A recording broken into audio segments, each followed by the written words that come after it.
Did anybody go to work today? No! Did anybody go to school today? No worries, because your teachers and your bosses are all here too. We are going to see all of your favorite Chicago Cubs here in just a few moments. Some other folks are going to talk. Before we get underway, let me introduce my fellow Cubs broadcasters. My great partner on the score, Ron Coomer. From the television side, the excellent play-by-play man, Len Casper. And his partner, the talented Jim DeShays. Tell me, how does it feel to be a fan of a World Championship Chicago Cubs team?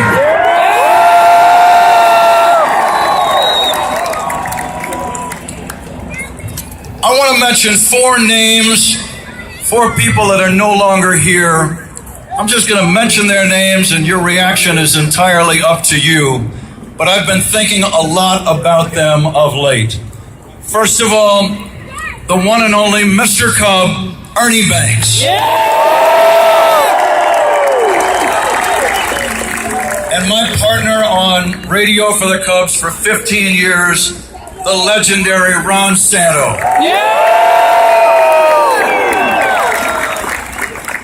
This other guy got to broadcast a World Championship team, but never with the Cubs. The one and only Harry Caray.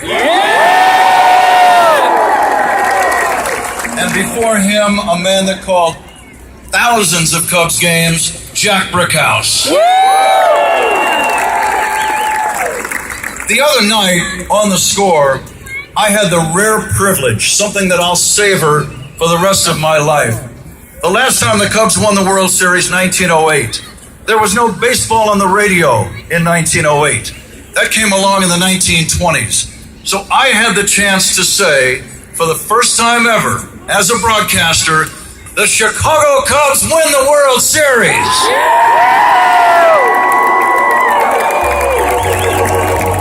And that is something I will savor forever. And I think you will savor the moment that Kris Bryant tossed the ball to Anthony Rizzo at first base. You will remember where you were at that moment for the rest of your lives. Let's begin today's rally the way we begin ball games at Wrigley Field. It's time for the national anthem, and here is the incomparable Wayne Messmer.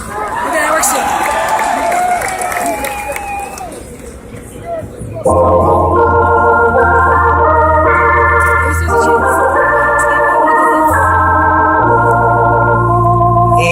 say can you see by the dawn's early light what so proudly we hailed at the twilight's last gleaming, whose broad stripes and bright stars through the perilous fight o'er the ramparts we watched were so gallantly streaming, and the rockets red glare, the bombs were steaming,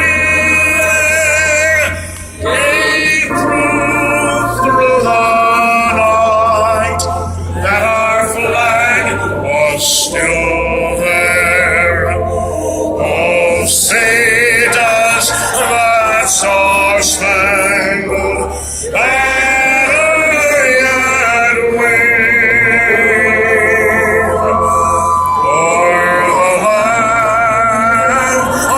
of the free and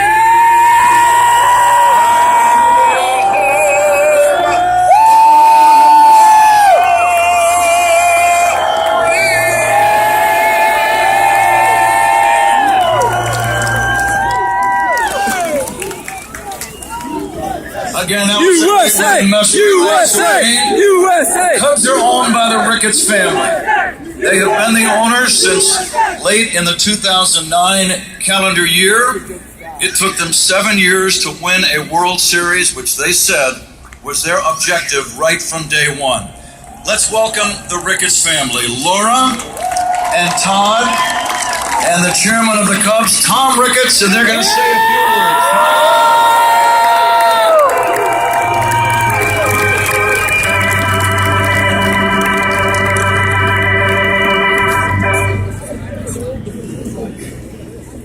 You know, I've said for 7 years, I have the most unique job in the world.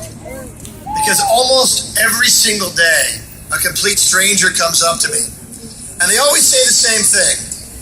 They say, Mr. Ricketts, I'm 71 years old. Please win the World Series before I die. Now, I normally say something like, okay, do you eat right? Do you take care of yourself? Do you exercise? How much time do I have? Well, for the thousands of people who have said that to me and are still with us, there you go. Yeah!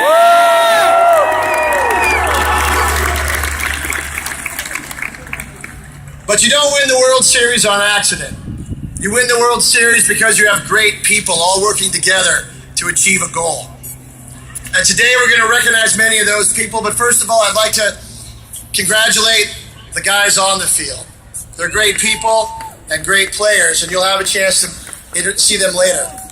When I used to go to the minor league clubhouses a few years ago, I would tell people that the men who were on the field when the Cubs win the World Series will not just be Chicago baseball players, but they are going to be Chicago baseball legends.